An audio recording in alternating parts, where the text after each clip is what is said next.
No, hold on.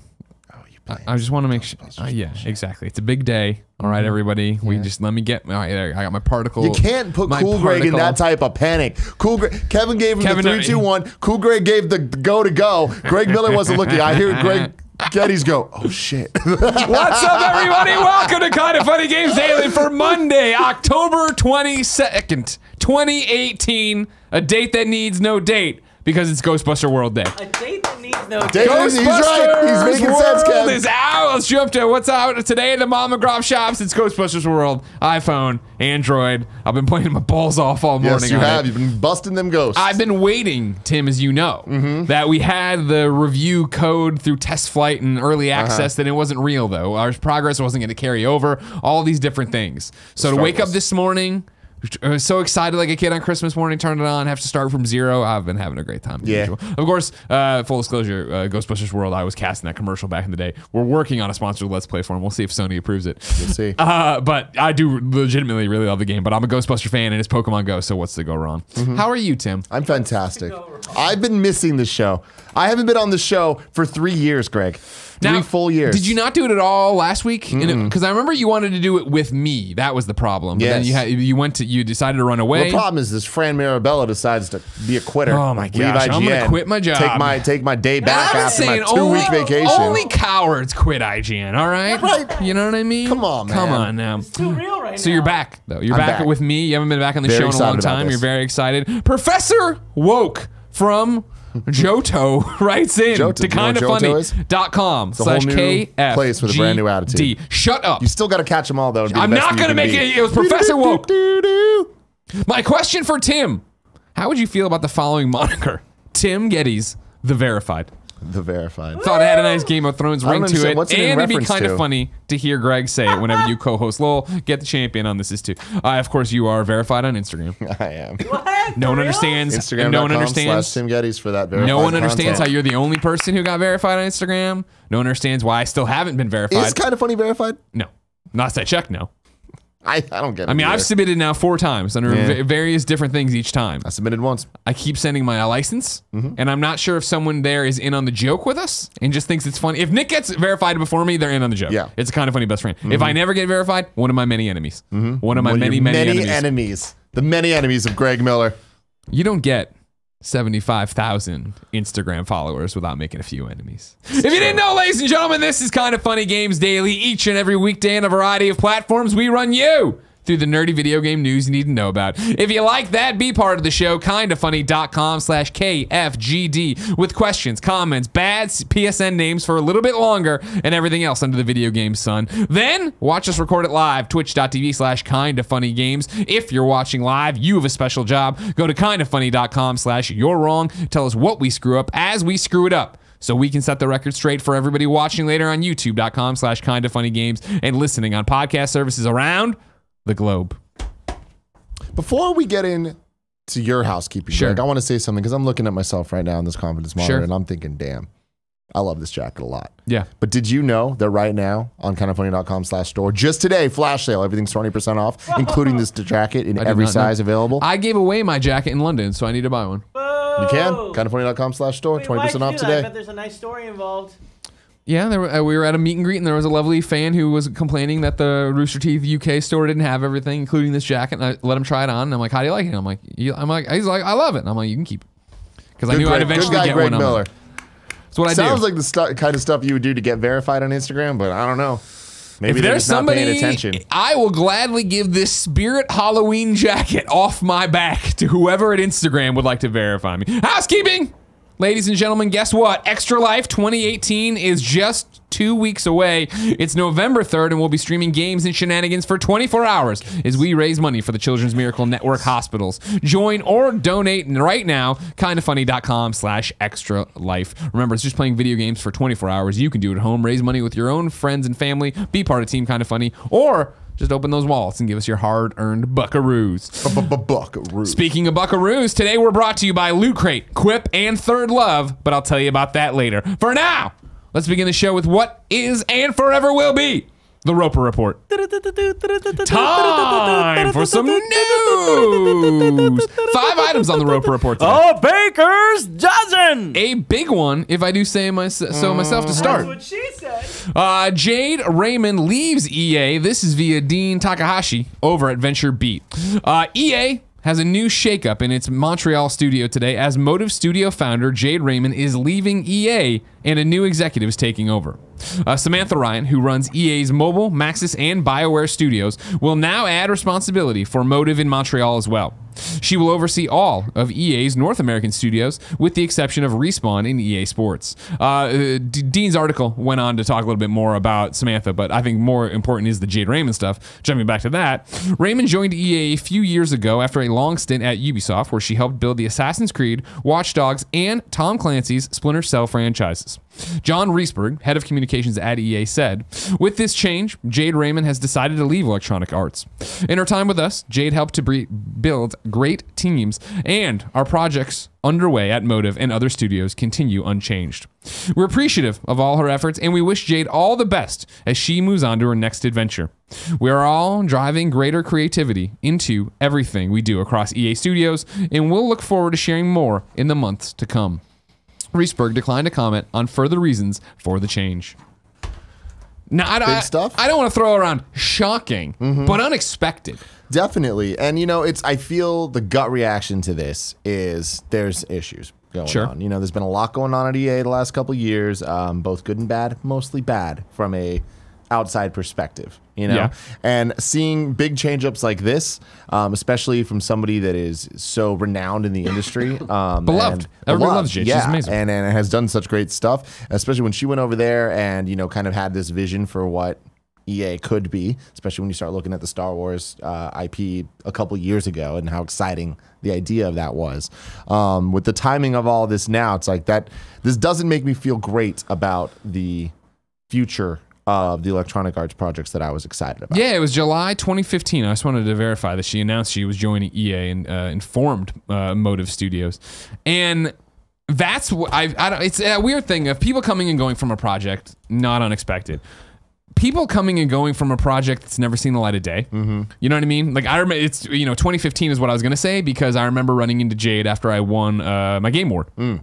And she came up and congratulated me. I was like, oh my, and I'm like, I can't wait to see it. She's like, oh my gosh, we can't wait to talk about what we're doing. But it's going to be a while, she said with a laugh. But even still, it's been nothing, really. You know what I mean? Like, it was what I'm gonna get some of this wrong, so kindafunny.com/you're wrong. It was what, after Battlefield 2 shipped or was getting ready to ship, that they started moving those teams together, or they were already, I guess, in the same EA Montreal office or whatever. Yeah, I mean, there was a lot of stuff going on with the Titanfall 2. After Titanfall 2 came out, and then there was Battlefield, and then there and the Battlefront, and between all of that stuff, there was a lot of rejiggering in terms of what they originally showed years ago at E3 when they had the 3 Star Wars games shown in different ways, where there's Battlefront 2, or no, Battlefront, I guess, Battlefront 1, the canceled Respawn, or the canceled project, Amy project, and then we saw the first thing of the Respawn game stuff, that seems like it's been totally changed since then.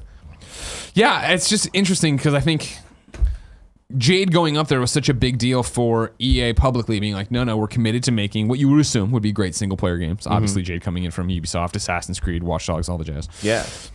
That I mean, right now, knowing nothing, and that's usually my MO. I'm with you that it seems like something didn't go right, because I would think you would leave, number one, at the end of when the project's announced and ready to go, even if it's just like, I'm moving on, I've done all I can with this team. Obviously, you see the proof in the pudding, you see where it's at, you see what the actual game is and what we were working on. Or even if that was the case, you'd say that now. There would be that statement of like, I've done my time here, I'm all set, this is how it is, you know, I've accomplished everything. It's similar to like when Gary left Rogue One, where it was like, this is how it is, my part is done, now other people take it to the finish line. That's, it's rare that somebody stays on that entire way that way. But for the where she was and being in charge and doing all that, a very interesting wrinkle and just another year for EA. Unlike you, I don't know Jade personally. I only know her. Well, I don't know her like, I'm not Christmas I don't know card her at all. contact. Like, I don't know her I just know her as a fan and know what she's done for the industry and for games, especially when you look at her time at Ubisoft. She strikes me as the type of person that, and it's surprising, or it's not surprising, it's kind of shitty that not everyone's like this, but I do feel like she would want full creative control and deserves it for if she's running a team and wants things to go the right way. And there's only a certain level of compromise that is acceptable for the level of quality of products that you're trying to create with the team. Yeah. And to me, this totally seems like a situation where there's a level of compromise that I'd imagine somebody would be like, you know what? I'm not comfortable ready to with make this. that. And I feel like if that's not the case, I feel like we would have seen a message that was a bit more like, hey, it's my time to leave. I'm doing this, but not hearing from her. Yeah. I think says more than anything. Yeah. We'll keep you posted if she puts out a statement anytime soon. She hadn't as of us sitting down to record this. At least when I checked an hour ago, I've been playing Ghostbusters World. Number 2, there's been layoffs at the Dreadnought developer. This is from Hayden Taylor at gamesindustry.biz. Texas-based entertainment firm 6 Foot has laid off around a third of its development staff following a number of issues with its flagship game, Dreadnought. What is this? This is like a new weird British siren going through. If you heard a weird whoop, whoop, Pan whoop, flute. Yeah, that was the new ice cream emergency truck. I don't even know what that was. It sounded like the alarm from Prometheus trailer. Yes, it sounded like a sci-fi alarm for sure. So anyways, I'll start again. Texas-based entertainment firm 6 Foot has laid off around a third of its development staff following a number of issues with its flagship game, Dreadnought. Made in collaboration with Spec Ops The Line developer Jaeger, Dreadnought released on Steam just last week, but delays, slow sales, and mixed reviews have resulted in financial difficulties. In a statement issued to Game Informer, 6 Foot Group COO and Game Division head Christian Svensson confirmed the layoffs. Quote, "We're continuing to make available the full resources of our company to try to help those affected and their families land on their feet as quickly as possible," he said. "We remain committed to Dreadnought's ongoing development, growth, and the pursuit of new projects. We are also dedicated to remaining active in helping our affected family to transition as smoothly as possible." 6 Foot reportedly informed employees of a quote potential major changes to the company structure back in August. Development staff were given the opportunity to continue working or begin searching for other opportunities with the full support of the company while still receiving pay in the interim. Following the layoff announcement over the weekend, staff were offered the option of taking unpaid leave and returning in the event that Dreadnought became successful enough to support everyone, or taking severance. One anonymous source told Game Informer that staff costs ran $80,000 a day and that Dreadnought was making less than $20,000 a day. Dreadnought is 6 Foot Games' first title as lead developer, having previously published Rime and Grey Goo. It first released on PlayStation 4 in December last year before being ported over to PC. Tim? We have a friend there. I didn't even think about that till I was in the middle of it. Oh, that's right. Yeah, we should check in on him. Obviously, goes without saying, we hope that everyone lands on their feet, and this is always sad news to hear. Yeah. But a positive take from it, I feel like where we're at right now in 2018, with everything that's happened and with how loud the video game enthusiasts have been about how video game developers and publishers are treating their employees. Sure. The fallout from crunch Telltale. Stuff, the Telltale situation. Rockstar. It's like this is a conversation that is mattering to people, and they are understanding that there is a conversation that needs to be had, and people want to be able to help, want to be able to act. I feel this is a direct response to all of that, where I haven't seen anybody previously deal with layoffs this way, and definitely not this publicly. Being able to say things like, "Hey, things aren't looking good. You should look for jobs." Yep. And like, while you're still here, you're still going to be paid. And hey, here's an option: you can take severance, or you can bet on us if you want to. And I just feel like that's very transparent and upfront. Unfortunate for sure. Oh yeah, and a shitty situation, a terrible undeniably. situation. Yeah. But I feel like it's a terrible situation that's being dealt with very professionally, and it's an adult breakup. Yeah, it's what we've been missing from in the Telltale story, right? This is the night and day of, hey, guess what, everybody? You can begin searching for opportunities with the full support of the company while still receiving pay. Okay, now layoffs are happening over the weekend. You can take unpaid leave or return. Staff were offered the option of taking unpaid leave and returning in the event Dreadnought became successful, or taking severance. Right? Like they're giving options of like, yep, we don't want this to happen either, but we need to tighten the belt. The game isn't doing what it needs to. How do we take care of you while still trying to make sure the company doesn't go under? And I appreciate the amount of thought and care put into this, where it's like they obviously have problems that they need to address with the game and that they're addressing, but they were like, we can't just focus on that. We have a problem that we need to fix now because there are people's lives that are making this game what it is, and we need to help them out. And that is going to help them PR wise for everything, or else this would be another Telltale situation. Yeah. Like not exactly apples to apples, but in terms of response, I feel like we're in the best place we've ever been of people needing to act responsibly. Sure. And being held accountable for how they handle bad situations. Yeah. And that's the thing is, hats off, it seems, to 6 foot for what they're doing here. What's the other interesting thread for this is Dreadnought itself. And I don't know how much you ever saw this, but there was a PAX or PAX East, it might have even been a couple back to back, where Dreadnought was one of the hottest fucking games there. Everyone was, you'd see people in the light up lanyards. I would talk to people. It was the best thing they played. I went and played it. Wasn't my cup of tea. You know, it's piloting giant spaceships or giant, dreadnoughts. So they take forever to turn and do all these things. So it wasn't a Greg game, but I knew people were super into it. But that was also forever ago. Yeah, I didn't even realize it'd come to PlayStation 4. Like, it reminds me so much of Dust 514, of a game that when it got announced and like people saw it for the first time, so into it. But by the time it limped out, right, nobody cared. Sad state of affairs. I don't know. I got no transition for you. Our friend's okay, but he thanks us for the love. Good. Number 3, why CCP left VR is on the tip of the tongue of Chris Carter over at Destructoid. Over there, Chris writes, October 2017 was a tough time for CCP Games, the Icelandic creator of EVE Online. The company has always been at the forefront of experimentation. There were too many hands and too many cookie jars. While they're best known for their player-run MMO, the CCP has also delved into the sports, shooters, and simulation genres. Sometimes that curiosity has a limit. Late last year, CCP announced that they were shutting down all of their VR projects, a decree that was so explosive that they actually closed down their Atlanta and UK offices. This week, I spoke to CCP CEO Hilmar Vigar Petruson about where VR already went and where it was going at EVE Vegas. He begins with a staggering statistic. Quote, we expected VR to be 2 to 3 times as big as it was, period, he muses. You can't build a business on that. They talk about the fact that there's other things I'm paraphrasing, obviously, the entire article. Chris has a long one up. They talk about the new Oculus thing and how that could maybe reignite it.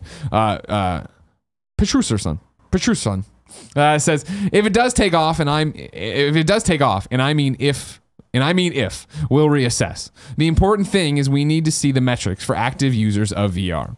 A lot of people bought headsets just to try it out. How many of those people are active? We found that in terms of our data, a lot of users weren't. When pressed as to when he knew that VR wasn't going to be the future of CCP and the landscape as a whole, he stated, quote, May of last year, 2017, is when we started to figure it out. Was it a surprise? Maybe. But the picture was filling in that there would not be a way to continue with VR as heavily as we were. For reference, this is back to Chris, that was roughly a year after the launch of EVE Valkyrie and its many expansions, and before the arrival of their sports project Spark. Despite how everything shook out, he says he had no regrets, a sentiment he's been firm on since closing the aforementioned studios. His next words are reflective. Quote, it was right to stop and it was right to start. I remain a long-term believer in VR. I think, with the exception of they expected to be 2 or 3 times as popular as it actually was, that's what you'd expect. Hey, we're not making VR games anymore because our VR game didn't sell, and that's how this is shook out. It was a big gamble for them to be in so early. You know what I mean? That EV, I think Valkyrie was the first Oculus game I ever played. I mean, that's the thing is EVE, the VR version was the demo that so many people were like, VR is going to be a thing. Yeah. Like this is real, and like this could change everything, and it's not just going to be gimmicky. experiences. It could be actual games. That full blown. This enjoy. is what you've always wanted. I'm sitting in the cockpit. And I feel like there has to be people, big guys, making those big bets and hoping it pays off. And it didn't. Yeah. You know? And it's like that's VR in a nutshell, I think, in a lot of ways. And like we still see people like really dedicating to it. But I see there, I would say what's interesting about it, and obviously I'm not at all faulting CCP. God bless you, CCP. Again, yes, I'm glad someone takes big chances. And it sucks when they don't pay off. But I would say the people who are still shooting at VR and going all in on it, right, are going all in with very different expectations. I don't think Moss or Astrobot VR or all the Ophelia stuff that Job's doing. Am I saying that right? Yes. Okay. That they're out there thinking they're going to move 2 to 3 times the amount of units they are. Absolutely, right? yeah. That makes sense and that adds up. It's just like, you know, kind of creating a product for the market that's there. 100%. Whereas this is creating a product hoping you're making a market. And that was very much what someone had to do. Someone had to give you that Oculus demo D3 where you're like, holy shit, this is the future. I'm all about it. Yeah, the VR in general is such an interesting thing that I feel is hard to talk about because it's when you're looking at it as, is it a success? Yeah. I feel like the clear answer is no, because that question is asking, is it a success at the level people expected it to be? Is it selling 3 million units a year? Is it successful?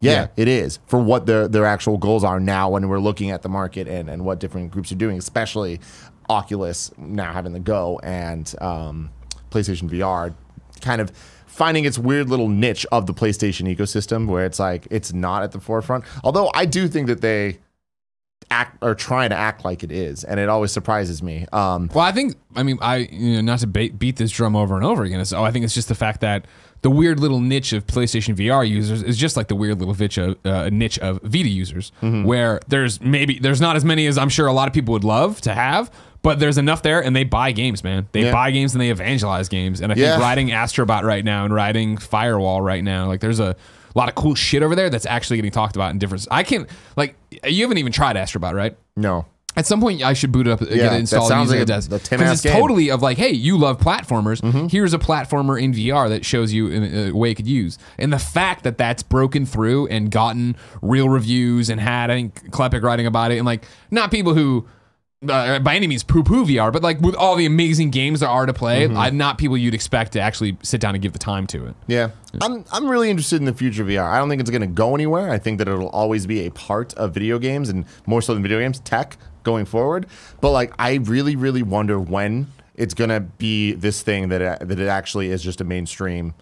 Because in the future, at some point, that we will have VR be a standard for, you think so? For things. I think it has to be. Like, there's no way when you look at any of the tech that we have going for us, there's no future that doesn't include some form of VR, some form of augmented reality, some form of combining those in a way that. But when you say is form, accessible. are you saying, you said mainstream as well? I think it's in a form right now, right?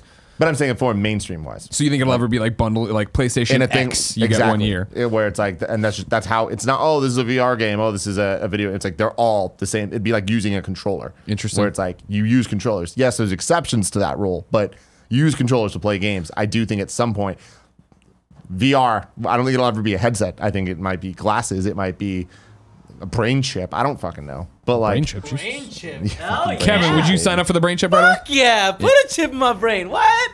Well, upgrade me. Firmware updates. Let's do it, Let's man. do it, man. Bricks the OS. Yeah. The thing about it would then be what gets interesting with that is that I feel we're moving closer and closer to not one platform or whatever, but losing hardware, right? If the streaming thing comes through and takes off, what does that do to VR? What does that do to the ability of like, we have this, we have an Oculus, we have a Vive, and we have this, but who's the one who's actually making streaming work for it, or however? Or is that not even the way you use it?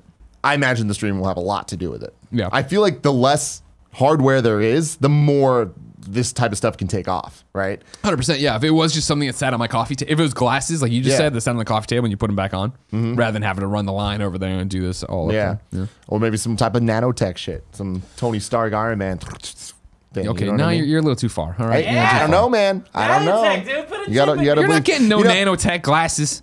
Reining back a little bit, Yeah. like in all seriousness, I've been thinking. I was in the shower a couple days ago. I was off you and were. am, and I was just thinking soaped about up? VR. You soaped up at the moment? I was not soaped up yet. Okay. It was the pre-body wash. Sure. Yeah, moment. it was. Put a chip in me, dude. I was thinking about VR, and I was thinking about, I was like, has my opinion changed on VR than what I thought a couple years ago before PSVR came out? Yeah. But before, like, because, you know, Oculus was a thing, Vive was a thing, but like, it was still kind of like the, like, oh shit, like that exists. But like, you know, most people weren't using it. And then eventually with the year leading in PSVR, it became a bit more normal in our industry, and then PSVR busted it open. I'd be surprised, like, interested in looking back at our Gamescasts or whatever and seeing what we had to say about VR going in and if our opinions changed at all. Because I think that what I said then is exactly what I feel now. And I could be totally wrong about that, but I feel like VR didn't do, or it did exactly what I expected it to, which was like, it's just going to be a thing. It's not going to be adopted. But prove me wrong. Find clips. Put a chip in Put a chip in Kevin, too. If you see Kevin, put a chip in him. And put a chip in Kevin. Any orifice you want to go for, shove a chip in. I'll fight it, though. You just gave consent. No, I'm saying I want it, but I'm still going to fight it. You're a weird guy. Number 4, Shadow of the Tomb Raider got review bombed. This is from Samuel Horti over at PCGamer, who writes, Andy from PCGamer called Shadow of the Tomb Raider one of Lara Croft's best modern adventures in his review last month. And up until this week, fans seem to generally agree, giving it a mostly positive review on Steam. But then it was review bombed, with the most disgruntled fans citing a 34% week-long sale, which ends tomorrow, as the reason for the criticism. From reading some of the 600 plus reviews since the sale went live, parentheses, 66 of those reviews are negative, the main line of reasoning is that it's unfair to have paid full price for the game, either as a pre-order at launch, pre-order or at launch, only to see it heavily discounted so soon after. Most don't seem concerned about whether the game is any good or not, and many don't even comment on it. Quote, feel like a fool to have pre-ordered, one simply says. Another negative review reads, quote, game is good by BT dubs, but never pre-ordering a Square Enix game ever again, end quote. If you're an audio listener, Tim's just shaking his head. I got a lot of thoughts on this. Mr. Rosa writes into kindafunny.com/KFGD and says, I saw today that Shadow of the Tomb Raider got review bombed because they had a big discount on the campaign within 2 months of release, which pissed early adopters off. Do you think they didn't see the backlash coming, this is Square, or that the cost-benefit analysis outweighed the favor of this? Personally, this would make me think twice about buying an early game from them, Square or Crystal. Where do you want to start with your thoughts, Mr. Geddes? I feel like I'm going to get shit for this. Oh, shit, here we go. But I'm going to put it out there, Greg. Lay it on me. I just feel like you, as a consumer, have a responsibility to be informed about the purchases that you're making. And while this is not an ideal situation, I don't think it's that surprising that this Tomb Raider game got discounted pretty soon after its release.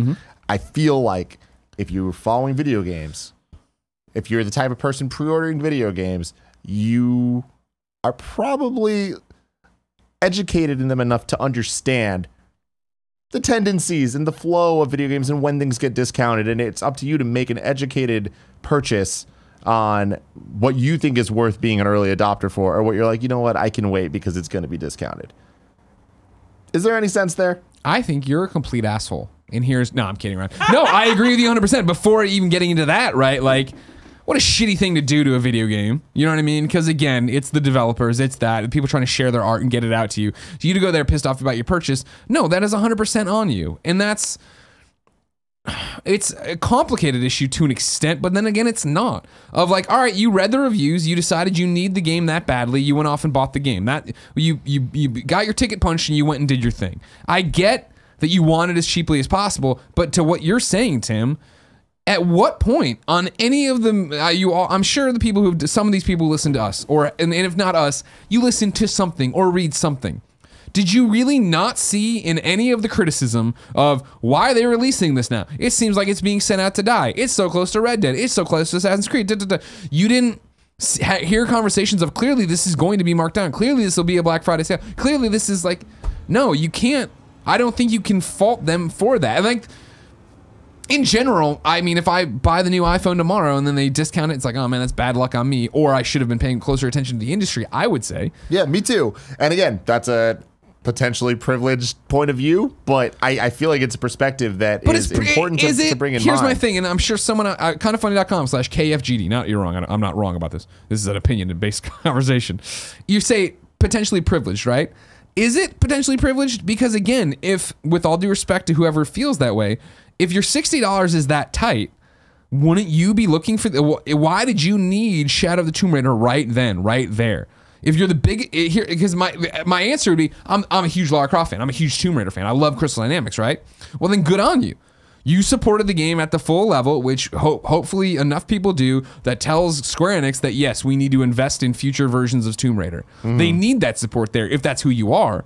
If you're not that person, I bought it right at launch because of what? I don't know what the next jump on the conversation is. What's the next line of dialogue in the tree to be like, no, I paid it $60, and here's why I think this all goes back to the resources at your disposal as a consumer of that. Yes, guess what? You could have waited for all the reviews and seen if it's worth your money if you wanted to play the game. If you check that box, you read the tea leaves of listening to what people are happening, what the industry is doing, and clearly, yes, this was a game that, with all due respect to Crystal and Square, was going to underperform and get eaten alive by the competition. And yes, it's probably going to go on sale at some point, let alone if you get to Black Friday, what it's going to be, or whatever holiday sales coming up. Crystal didn't make this one, right? Great point. I guess it's a collaboration. It's a weird thing, but yeah. Okay, IDOS Montreal led with it. Crystal in partnership with Crystal. So great point. Great correction. Another piece of feedback here is this is almost a non-story to me because it's Steam reviews, Steam consumer review, like customer reviews. It's like this is not affecting the Metacritic. This is not affecting the real score. Sure, but it's something you pop in and see. If you're buying it on Steam, like I feel like at this point it gets down to kind of like, yes, this is all a shitty thing to do. I don't recommend doing this. Also, it's a bunch of angry people shouting into the void of Steam reviews, customer. Who the fuck's looking at Steam customer reviews? Hey man, I forget what Batman v Superman has in terms of the critics. Yeah. But when I go to that audience meter, that's how I know it's true. Kevin, bring me a Batman v Superman audience. But my thing is part of me feels like that it's just like don't be an asshole, right? Yeah. But the other part of me is like there is a way to put a review that's saying, hey, this is bullshit. And I feel like the guy that said game's good, by the way, never pre-ordering a Square game again. That is a review of the product of the service. No, that's bringing business practice. Read it.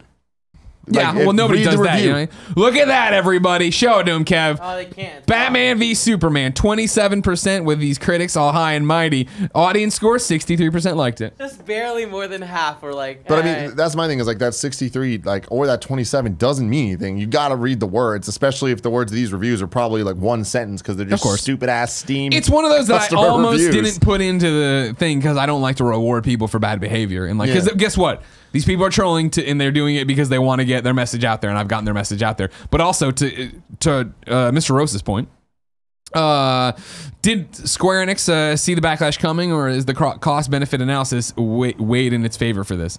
Again, it's something I talk about not often, but once in a while. That a long time ago to GDC, I went to a presentation from EDAR, which does a bunch of the mock reviews and follows review culture for video games and all this. And it was our former colleague Eric Brudvig up there talking, or mine. I guess he wasn't. You never worked with him, probably. I did. Oh, really? Briefly? A little brief time. All right, but talking basically about the fact that a good review or a bad review in the long term doesn't matter. It's just that it got reviewed. And again, even right now, Square Enix is pretty fucking stoked. Someone there, in some, maybe, I don't even know, in some nebulous way, stoked that we're talking about Shadow of the Tomb Raider today. And reminding people that, guess what, it's on sale.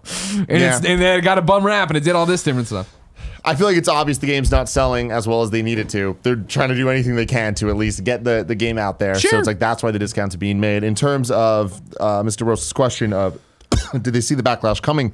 This reminds me a lot of when the 3DS launched, and within months they had a significant price cut officially. And Nintendo realized they're like, hey, we see backlash for this. So that's when they're like, all the early adopters are going to get those Game Boy Advance games. Do you remember this? And no, I don't. But there was like 10 GBA games that they're like, oh, you get them on 3DS. Here's like, we understand this is not cool to you. I don't think that's necessary, but I do think that's a nice thing. That is them realizing there's going to be backlash and acting on it. I think this is a different situation because it's not a hardware investment as much as it's a single game. Yeah. But even, I mean, like that's an interesting point. Is that could Square have handled this better? Yes. Sure. Did they Do they need to? No. No, yeah, and that's the biggest thing of like, guess what, guys? We're already losing money on this game. The game's not selling, and I would assume there's still DLC coming for it. Like, do you want to take someone off of that to make a skin, to make a dynamic theme, to make whatever you need to do to get it out there? No, not really. Like, we don't want to put more money into that part of it to try to get it. You just want to get it in more people's hands and have more people talk about it, so people are thinking of Shadow of the Tomb Raider and being reminded as we get closer into the season of like, on the other side of it, guess what? That game's gonna be there. Maybe I buy it now and I play it later. That's what all you PC people do, right? I hear about your Steam sales and your games you never open and all this Your stuff. humble bundles. I don't understand you people. I buy my games. I leave them right there, unopened on my PlayStation XM. Number 5, not a news story, but a shout out. Want to give a shout out to Joseph Saelee, a 16-year-old. I don't know. You saw this, right? You watched on the morning show, I heard? I did. He won he beat the 7-time classic Tetris world champion, Jonas Neubaurer. Super cool video. I recommend everybody watch it. Wario64 on Twitter has a great clip out of it. It's 2 minutes. That's like, it's so hype. It makes Tetris hype. Well, Tetris is always hype, right, It's Kevin? not really. Yep. Oh, you shut your face. Yeah, you shut your stupid face. Tetris is awesome. Shut it. I'm not saying it's not awesome. Shut it. It's hype. Hype, hype. dude. No. When they start coming Hype. faster, you got to get it down there. You get a big That's not Tetris. hype, just fast. This video is You're hype. ridiculous. Well, you don't get to play the new Tetris when it comes out next month. Oh my god, I can't fucking wait, by the way. It's going to be great, right? PlayStation VR. Yeah. Woo! VR's not dead. I'm excited. Tetris Effect, that's bringing it there. Mizuguchi, he's not even going to talk to you about it. How's that feel? Bitch? I'm a little bummed. Yeah. Watch the video. It's really, really cool. I love that there's like, and it's obvious, but there's professional esports commentators of Tetris, of high-level, pro-level Tetris play. And hearing them kind of like use their jargon and stuff. Very interesting, very cool. Talking very about them accessible. T-spins? They talking about them T-spins? They're talking about them spins. They're talking about droughts, like line droughts. Yeah. It's like, it's been, 13 drought, 17 drought. I'm like, this is fucking cool. Yeah. Go check it out. I can't wait for Tetris Effect, Tim. But it's still so far away. It is. If I wanted to know what came to the mom and grop shops today, where would I go? The official list of upcoming software across each and every platform is listed by the Kind of Funny Games Daily Show host each and every weekday. Yeah. Out today, Ghostbusters World on iOS and Android. That's it. Everybody fucking get this game and play it with me. We're going to Toronto this weekend. I'll march around. I'll get some ghosts with you. Disgaea 5 complete on PC. Halloween Forever on PlayStation 4. And then Xbox Game Pass adds Dead Island, Riptide, DE, Outlast, Hello Neighbor, and Observer. With an Question. underscore. Yeah. What is Halloween Forever? Thank you for asking. Last week on the Friday show, it came to other platforms. And I think we might even argue with the chat about when it came on, or you're wrong. But we watched it, and it's it looks like an 8-bit NES game where you are basically a pumpkin man, and you run around shooting stuff. And I was like, this seems like a cool Greg game. And it Cool Greg does. watched it with us, and he said, yeah, this seems like a cool Greg game. This is cool, Greg. So we'll see what happens. Cool. Tim, Yes. it's time for Reader Mail. But first, I'll tell you it's brought to you by our lovely sponsors. First up, Loot Crate. Have you heard of Loot Gaming? It's a monthly subscription box delivered direct to your door with exclusive pop culture collectibles, apparel, and gear. Loot Gaming curates, designs everything themselves, and you can't find these items anywhere. Just like my Metal Gear Solid Foxhound Pint Glass. Got it from last month's Loot Gaming. Have it, love it, Anniversary. it's great. Oh yeah, we just had the Metal Gear anniversary. Solid. 20th birthday. However, it's time to start talking about a new month's theme. This month's theme is victory comes to the edge of a blade. Blade is the theme. Face your enemies with razor sharp gear from God of War, The Elder Scrolls, Kingdom Hearts, and Assassin's Creed. Loot Gaming is a curated collection of exclusive one-of-a-kind items from the best video game franchises. You get a t-shirt in every crate, and it's $60 of value into a crate for less than $29 a month. The Blade crate will sell out, so you must order this week to guarantee yours. Get the best surprises each month from the largest geek and gaming subscription company. Check out and geek out in style at Loot Crate. Subscribers are also automatically entered to win each month's Epic Drop. Special prize that looters can win just by being a looter. This I like month's that, looter. Epic Drop includes a PlayStation 4 Pro plus God of War bundle. Subscribe now by going to lootcrate.com/games and enter my code GAMES to subscribe to save exclusive 30% off your subscription. Try it again. lootcrate.com/games. Enter my code GAMES to save an exclusive 30% off your subscription. Next up, Quip.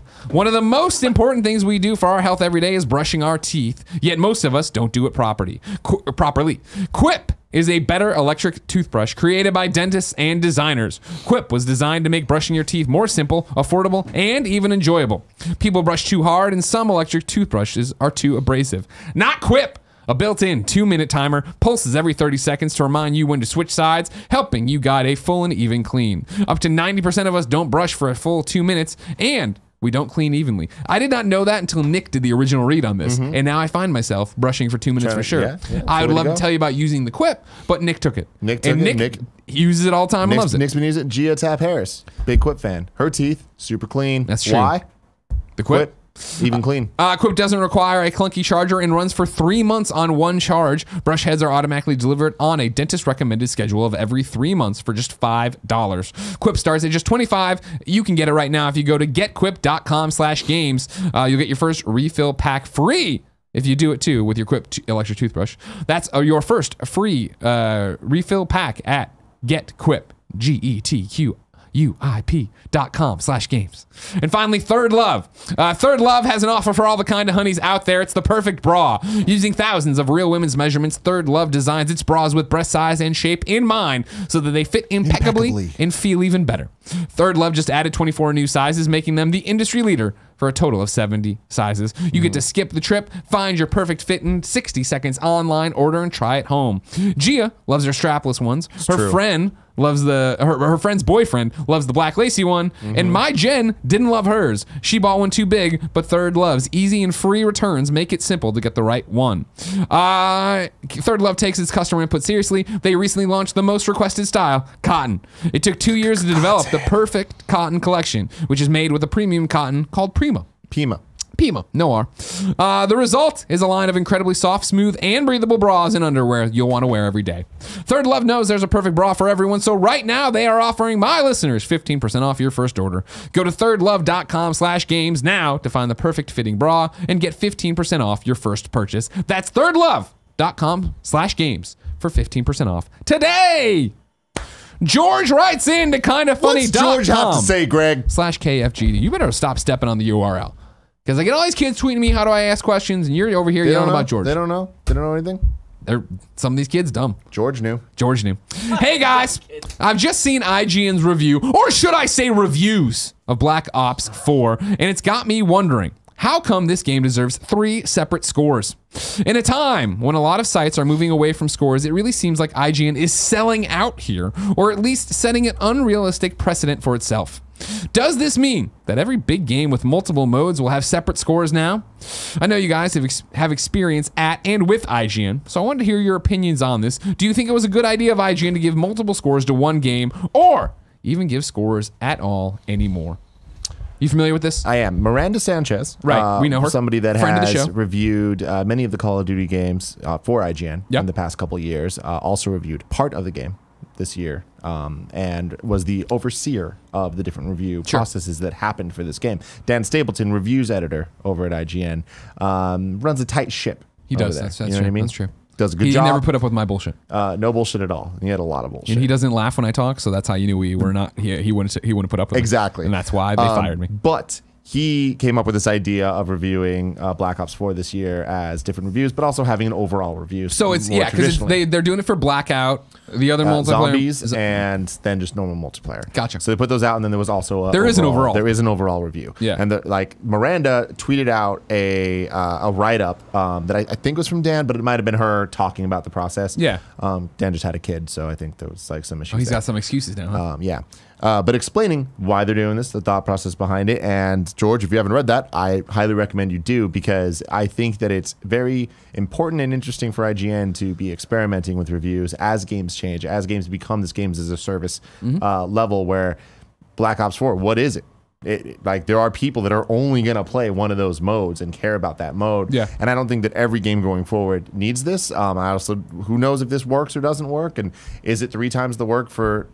do you see a little bit more of a gain? Exactly. Yeah. It's like, do I think they're selling out? No, I think they're trying. Selling out is such a weird thing to do. Yeah. I mean, I personally, I take offense to it as someone who's still underneath it all is still an IGN person, right? And we worked there, and I had to put up with it for so many years. Oh, you fucking sell out. Oh, you give it. No, you're paid off. You nail it. to get here and like, no, it's them trying to serve their audience and serve a different audience. And I think we've talked about it a lot on these shows of how I think the video game review means less than ever. I think that it's still a changing, shifting landscape, trying to stay relevant, trying to be IGN.com. You've been around for more than 20 years and you're the #1, but you need to stay hungry and stay at the top, right? You can't get lackadaisical. Especially when you are reviews. If IGN is anything, it is reviews. Right. I think that you want to stay relevant, you want to serve your audience, and I bet on the back end they're seeing interest that makes this a thing. And I know for me personally, when I saw it go up in the parts, I was like, oh, awesome. And you know what I clicked on? Blackout. Because I care about battle royales. I enjoy that multiplayer mode or genre, whatever you want to call it. I don't give a shit about zombies, and I don't give a shit about the other regular multiplayer with its airdrops and whatnots. Like, I wanted to know very specifically about this, and I think it's a smart move on IGN's part because they're reacting to what Activision's doing. Activision knows what they're doing with this Call of Duty. They understand they're bringing in people who haven't played Call of Duty in probably a lot of them forever, but ever, and then other people who have lapsed on it, right? And so yeah, I could go read the overall. It's a 2-page IGN review that at some point these 3 paragraphs talk about Blackout, but I gotta scroll and look and do this thing, blah blah blah, and it's not gonna give me a hands-on, in-depth. This is what Blackout is and why it's good and why it isn't good. I like the idea that they broke it out and did it here for this specific instance. And what I like even more is the transparency and the explanation of why they're doing it, and that it is an experiment and whatever. You need to be experimenting. You need to be changing. You can't just do things the same way that you always have, or else video game reviews and IGN would still read like instruction manuals for the game. Yeah, it's just like, the back of the box quotes. This is how you quotes, play the game, and blah blah. It's like, no, man, things are changing. So I'm on IGN. Shout out to you, IGN. Good job, IGN.com. We'll say in one breath, and then in the other breath say, come on, IGN. I noticed there's no Ghostbusters World Review up yet, or Wiki. You know what I mean? What's going on with that? It's too real indeed, Kevin. You know what I mean? I can come over there, show Sam Claiborne how to do the Wiki for this thing, and get over there and do one. I have a question here only if I'm feeling salty, and I'm not today, so I'm not going to go to a bad place with Trevor. But I saw your question, Trevor, and I'll see if I come back for your bitch ass. Get it? Here we go. Saucy Biscuit writes in to kindafunny.com/KFGD. I cut it out of the question, but Saucy Biscuit did in fact deny that his has anything to do with what Gary would have said Saucy Biscuit meant. That is not what his name is about. But Saucy Biscuit today writes, the dynamic duo is back. It's true. What's up, fellas? I've got 2 questions, one for Greg and one for Tim. Greg, did the Best Buy event give you a better feeling about Fallout 76, and have you gotten to play it at all? Tim, Gaming Intel has leaked the possibility of an early to mid-November Nintendo Direct. Do you think this is possible? And what would you expect to see from it? You cook on that for a second. Yeah. For this one, Greg, did the Best Buy event give you a better feeling about Fallout 76, and have you gotten to play it at all? I have not played Fallout 76 because, again, I did not go to West Virginia for that event because we had too much stuff to do here. And if you're not familiar with what he's doing, I partnered with Best Buy for a Twitter event, a Twitter party for it or whatever, that Best Buy put on with Fallout, but then hired me and another personality to come in and talk. And Renee. I'm not familiar with her. Very, very popular streamer. One of, if not the most popular Twitch streamer. Recently left Twitch to go to Mixer. Oh. Used to be Lol Renee. Okay. Now she's just Renee. Smart. That's a better Forbes move. 30 under 30 alumni. Jeez, man. How do you know all this stuff? Where do you put all this information? Oh, in his brain. He's, if you're an audio listener, he's tapping his noggin. Anyways, it was in there to bring the Kind of Funny best friends to it. I didn't realize too that it was like, hey, we're gonna get together and answer questions about Fallout and ask questions about Fallout. I was like, cool. I have a lot of questions about Fallout 76, which is what I wanted to do it for, right? And I didn't realize they were giving away stuff. They gave away like Fallout 1 custom Xbox Ones. They were giving away the game. They were giving away collector's editions. So I know like Gifted Dim and a bunch of other Kind of Funny best friends won just by participating and hanging out. Awesome. So the question is, did it give me a better feeling about Fallout 76? What it did, and I was surprised by this, is that it actually got me excited for Fallout 76. Because it's been chilling in the back of like, I don't know what that is. I don't know what's going on. So many people who came out to the Twitter party, in quotes, that was just talking on Twitter, using the same hashtag, had played the beta. And so many of them were talking to me of like, no, I played alone. I did this. It was great. And it does feel like, I'm like, okay. Like I'm actually, and again, this is a sponsored Best Buy Fallout thing. So I mean, take it with a grain of salt, but I did go from like, oh, that's coming, and I'm about to being like, when's that beta again? And my progress carries over. The BETA. Yeah, break it and whatever the hell they call it, but it's called a beta. Touch it, twist it, pull it. Jesus. But no, it's out right today for Xbox One I think. Today's the 23rd or 22nd. I say it at the front and then I forget. 22nd. So it's tomorrow on Xbox One and then the 30th on PlayStation 4, I think. So I'm gonna jump in on PlayStation 4 and tinker with it there. But my thought process, I went from being like, meh, whatever, to I don't know what that whatever, I don't know what that game's about, to actually learning about the perk cards, seeing gameplay footage, and being like, you know what? Especially with the amount of best friends who were like, we need to do squad ups, we need to go play it. And I was like, you know what? That actually sounds like that'd be a fun thing. Kevin, are you gonna play it? Because the multiplayer, I don't know what you're. I know. Yeah, I've never heard you really talk about Fallout, but a multiplayer Fallout. I tried to play Fallout 4. Yeah. Didn't get its hooks in me. Okay. But I'm down to try to play this. I'm always down to try to play a game. Sure. And if it gets its hooks in me, I'm in, dude. Yeah, I went from. I mean, I've always been a Fallout fan, obviously, and if you notice, I was wearing my Fallout hoodie today because I dusted it off. I was like, oh, I'm doing a thing. I'm cold. I'll put on the Fallout hoodie, and then I was like, damn, I still look good in this Fallout hoodie, and started wearing it around. Yeah. I'm tentatively excited. I'm interested. I'm more pumped for it than I was beforehand because it was talking to people and seeing the monsters and doing all this stuff. Mothman's out there. I gotta go get Mothman. Mothman, dude. Tim, what about this mid to early Nintendo Direct? I think that there's no substantiated rumors out there about a November Direct. I think that there is a lot of discussion about that because it is almost obvious that it's going to happen. I don't think that we're going to get another full Nintendo Direct in 2018. I think it'll be a specific game directs from here on out. Traditionally, Nintendo has a big January Direct presence, and I really, really feel like Nintendo's going to go very hard at Game Awards. Coming off of the Switch, with the last year seeing Bayonetta 3 be announced, that's big, right? Well, we were talking about this morning, right? That over the weekend, Jeff Keighley, of course, the guy in charge of the Game Awards, was tweeting like, "I can't believe what we have. We got some big stuff," and that gets me really excited, and it really makes me think and hey, maybe I should set my expectations lower, but I do believe that we will see Metroid Prime 4, whether or not it's called that or something else. Sure. Bayonetta 3. And Smash Brothers DLC announcement. I can't believe we haven't heard about it yet. Wait, you're saying this at the Direct or at the Game Awards? Game Awards. Oh, wow. Okay. So because of that, I don't think that we'll see a Direct. I'm itching to get DLC announcements for Smash. Sure. It sounds like it's called Ultimate, so it's all got to be there. Otherwise, I'm going to freak out and I will bomb them on Steam. But I do think that we're due for a Smash Direct. We don't know what the blurred out mode, Spirits mode, what it sounds like it's going to be is in Smash. And Sakurai hinted in the last Direct that we'll have to talk about that later. There's not much more time to talk about it. The game comes out December 7th, so I feel like they can't do it too close to release. So I feel, especially with Game Awards and stuff, so I feel like it would have to be either this week or in November. But I expect that we'll get a final Smash Brothers Direct that will announce the final characters that are in the roster, when the game ships, and talk about whatever the single player, presumably, mode is. Maybe a talk of DLC, but I think they're going to save that for Game Awards. All right. That'll be fun.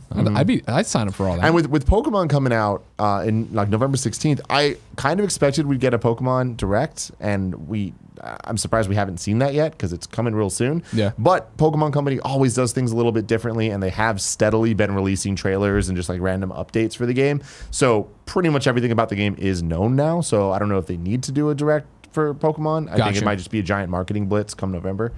But that's all they really need, right? Yeah. I want to apologize to everybody. It was a long week last week. I was very tired. You saw me. It was an exhausted state.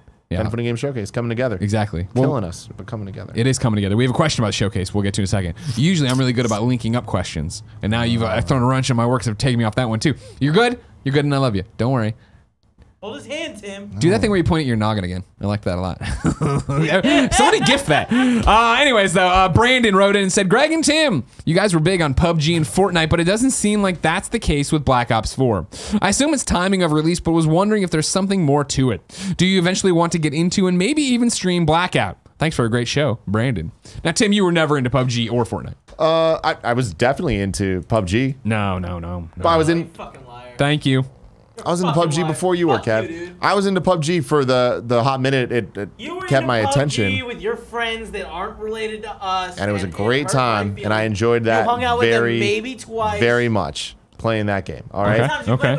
And Kevin, let him go. Let him go. Let him go. 4 or 5 times. I hate him too. Kevin. Together.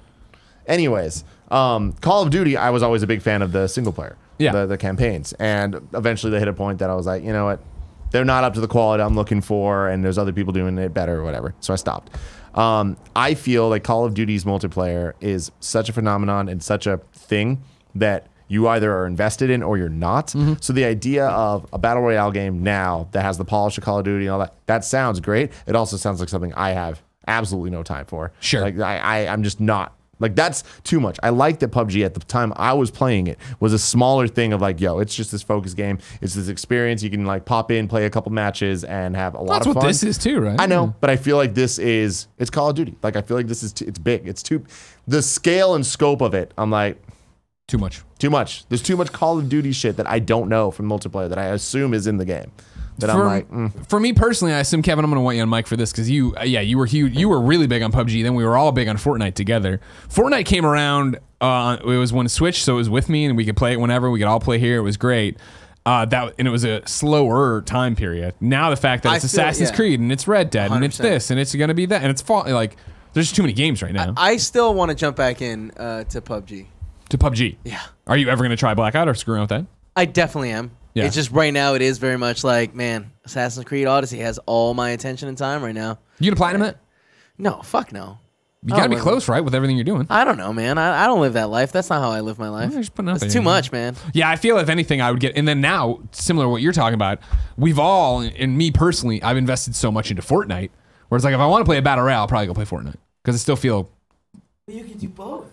No, you can't really. You know what I mean? You really can't do both unless that's all you want to do. I come home, I got other things to play. I got Spider-Man DLC this week. You kidding me? Now Ghostbusters World? Come on, man. I say we do 49 Fridays, and then I don't got anything good for PUBG on Saturday. 49 Fridays? 40 Night Friday? 40 Night, where you drink the 40s. Yeah, you drink a 40 while playing Fortnite. Y'all crazy. It was a lot of fun. So yeah, it's just not speaking to us. There's too much other things speaking at us right now. Too many games. Do you think you're gonna give it a shot? I played that first night. But I mean, do you think you're playing more? No, I mean if it's like all of a sudden, I mean like again, it's just the fact of like, hey, outside of all the other games you want to play, like I'd be way more interested when everything calms down of you and me playing Firewall again, especially with the DLC coming. Oh yeah, right? Like it's just like what speaks to you and what doesn't speak to you. Now hold on one second, because we're doing the same thing. We're dancing around. Another question. Mr. Hunter writes in to kindafunny.com/KFGD and says, there's a common statement you guys have made many times that there are just so many great games coming out that there isn't time for a game that's just good. My question is, has the plethora of amazing games over the last couple of years shown us that there isn't even time to play all the amazing games anymore? I'm bouncing between Forza Horizon 4 and Assassin's Creed Odyssey and definitely will not get through either in time for Red Dead. Thank God I finished Spider-Man before the chaos rained down upon us, Mr. Hunter. Yeah, you can't play everything anymore. I mean, completion and be done with it and be awesome, unless you're like Ray Neubaurer or something, or the completionist. It really just depends on like what you value in your life and what type of media you value and how you want to prioritize it all. Like if you are a big movie and TV fan and a video game fan, you're gonna have to divide some things up. There's too many good movies, too many good TV shows, too many good games to be able to do all of that while also balancing relationships in your life. Sure, that's the problem. Yeah. So it's like a long time ago realized I'm not going to play every game that comes out. I did. There was a point for a very long time where I played every major AAA release and I beat it and tried to 100% it and was like super into that. Then I got a career and I was like, I focus on this. I care about this. Yeah. You know, I care about watching movies. I care. Like there's so many things I care about that I'm like, I need to pick the games that I'm going to play and play them to the level that I enjoy and nothing else. That's why I enjoy going back to a lot of old games. Even though there's all these new games coming out, I'm like, there's certain experiences that I know I can pop in, get an arcade style experience from these older games. I'm going to do that. Spider-Man, I'm going to play the shit out of that game. You know, I'm going to over time 100% it. I don't feel a rush to platinum it. I don't feel, you know, swinging around is fun in that game. And that's what I look for in games. I can't wait for Smash. I can't wait for, you know, I'm like, I got my Tim games and I'm looking at those. That's the thing is I think there's Greg games and Tim games and Kevin games, and that's how it's got to be for most people anymore. In the same way, I think, you know, the value of YouTube and podcasts and watching us and then watching Easy Allies, right, is the idea that we all have our own interests and you follow that. So it's disingenuous of all of a sudden, unless it really bites you, right, for me to be like, well, Call of Duty's out and it's big, I have to play Call of Duty. If I wanted to play Call of Duty, that's a different story. If I felt compelled to play it, right? And so, yeah, it's weird to get to where we are now, where AAA games come out and you're like, man, I see that was 3 or 4 years of people's lives, and it looks awesome, amazing. It's not for me, and I'm not going to force myself to play it because I probably wouldn't even like it. That would actually hamper me from liking it even more. Yeah, and so there's all these like great games out there. It's like Assassin's Creed Odyssey. Like, I'm sure it's amazing. It is, but I'm just like,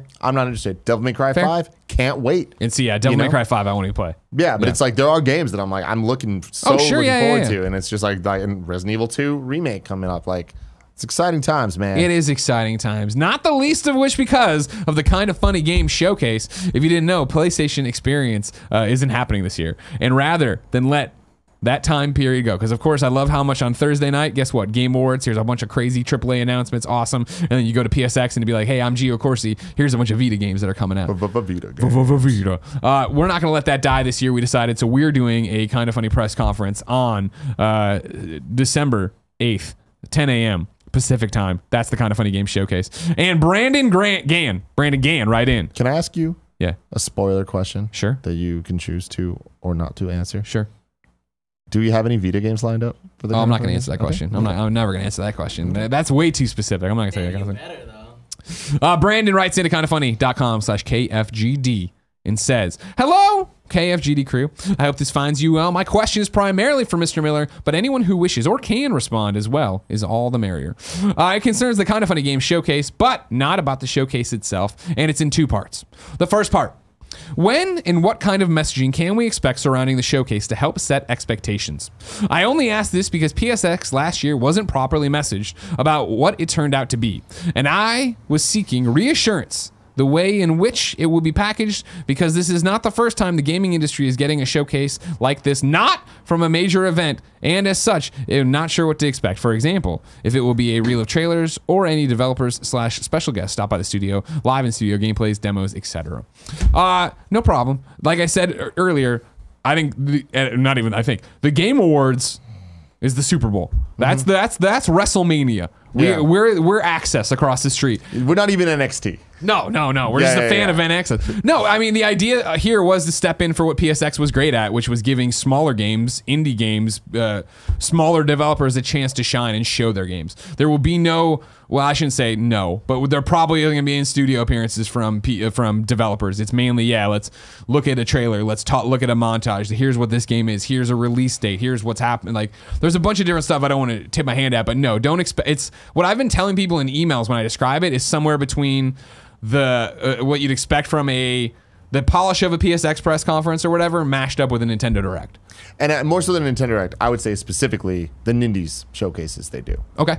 Because I from what I've seen, from what we talked about, that's the type of style we're going for. Of people that have committed and things. It's like, these are very quality indie games that we want to And some of them, and to be clear, some of them aren't indie games. It's not limited. It's a weird thing of messaging this in a way that is, there's no once you see it, you're gonna be like, now I get it, and now it is. But it's a smaller game showcase. It's a place for smaller people to come out. It's gonna have a lot of great quality. It's about celebrating games. It's gonna be awesome. It's going to be exciting. There's a lot of exciting announcements during it. A lot of release dates for games you've been waiting for, and a lot of different things along that lines that I'll stop talking about. The second part of my question is, I was wondering if you would be willing, or even interested in that matter, in giving a post-mortem about the showcase for a GOG or Gamescast topic about a week or 2 later, where you can explain why certain things made the cut, if cuts needed to be made, why other announcements were where they were, and the biggest name to contact you, and all other sorts of details you want to divulge. 100%. I ask this because I'm curious about how this will come, parentheses, or to be more accurate, if it is coming together, and if you'll be saying anything like blah, blah. Of course, all we do is talk about ourselves. This will definitely be a Gamescast topic of the show the week after. This is one of the coolest things we've ever done. Yeah. And it's like, what I really appreciate about us is we like being uncomfortable and putting ourselves in situations that we cannot swim in and just diving into the pool, right? Figuring out after we did it, This is one of those things where we're like, oh man, we committed to this. Well, now we got to do it. We got to do it right. Yeah. So let's go. So we'll see what ends up happening. And that's the thing, I guess, is I need to come up with a better elevator pitch. I just don't want to divulge too much to you, but I don't want you not to be excited for it, but I don't want your expectations to be too high. Yep. It's if a game's being featured on our thing, it's because it has news or announcements to make. Whether the news is, hey, we're debuting a brand new game you've never seen before, whether it is, hey, here's the release date, whether it's, hey, it's available right now. Like, there is the barrier here is that the game is cool and they have something new to say and awesome to say. That's the thing about it. So it's not, I don't want you to think you're going to see it and be like, oh, I saw this trailer in November or whatever. That's not what's happening. You're going to get new reveals and stuff to that. Will Half-Life 3 be there? No, it definitely will not be there. Don't even put that in their heads. Don't do those eyes. Point at your noggin. Yeah, you don't know what's going on in there, though, do you? Time to squad up. This is where one of you writes into kindafunny.com/KFGD. Give me your name, username, platform of choice, and why you need help in a video game. I read it here. The best friends come and find you, and everybody plays games together. Today, Dan needs help on the PlayStation 4. PSN name is Kings of Pain 99. Just looking to find people to trophy hunt with. Knockout multiplayer trophies or co-op. Anything trophy related. Took a break from hunting for a while, and all my old friends quit. Could use some best friends to hunt those little virtual goodies. What do you say, best friends? Smiley emoticon. If you want to hunt trophies, hit up Kings of Pain 99. All one word. Hit him up. Tim, since you were last here, Shuhei Yoshida announced he no longer hates everybody and is going to let people change their PlayStation Network names. As such, we are saying goodbye to bad PSN names with people writing in to kindafunny.com/KFGD, giving me their bad names. Well, so far, we've been going more for the story route rather than the gross, here's the profane thing people have slipped through. Today, Alan writes in and says, bad PSN name. Not a question, but I have a bad PSN name story. My best friend of 20 plus years has a bad name. Not because of anything vulgar, but because of the context. He and his cousin split a PSN account named Alberto Sorto, parentheses, his cousin's name, for a little over 2 years while living together. Since then, they've had something of a difficult time seeing eye to eye since moving to different homes. In an effort to keep his Destiny and Overwatch progress, he still uses the name. So every time we play online, someone will call out Alberto, and I hear him sigh from the other end before he answers. He can't wait to change his PSN name. Praise Shuhei, and thanks, Kinda Funny. We're sorry to hear that Alberto has to be reminded of his deadbeat cousin every time he plays Destiny. Tim, we asked people watching live on twitch.tv/kindafunnygames to go to kindafunny.com/you're wrong and tell us what we screw up as we screw it up. What did we get wrong today? Zaire writes in and says the 3DS Early Adopters Program was called the Nintendo 3DS Ambassador Program, which players who logged on to the Nintendo eShop with their 3DS before August 12th, 2011, and then updated the console, got 10 NES games, which were released September 1st, 2011, and 10 GBA games, which were released December 11th, 2011. And then he gives the list of games. Then he also says the free-to-play version of Fortnite Save the World has been postponed to 2019. Oh, I didn't even know they were doing that. I wasn't even paying attention that Save the World was going to be free to play too. Nobody That's cares. it, man. Don't worry. No way. Really? There was other things, but they're like, all dumb? I mean, it was a lot. No, you don't have to read them. I was just saying that's awesome. I mean, just to put them out there, someone said, you know, for context, Dreadnought was a thing at PSX 2 years ago. Well, that's what I was saying. Well, okay. Yeah, that's what I'm saying. Okay, there's context here, but. All right. Ladies and gentlemen, this has been Kinda Funny Games Daily. Each and every weekday on a variety of platforms, we run you through the nerdy video game news you need to know about. If you like that, be part of the show, kindafunny.com/KFGD with questions, comments, concerns, bad PSN names, and everything else under the video game sun. Watch us record it live on twitch.tv/kindafunnygames. Watch it later on youtube.com/kindafunnygames and listen on podcast services around the globe. Let's run you through who's hosting this week.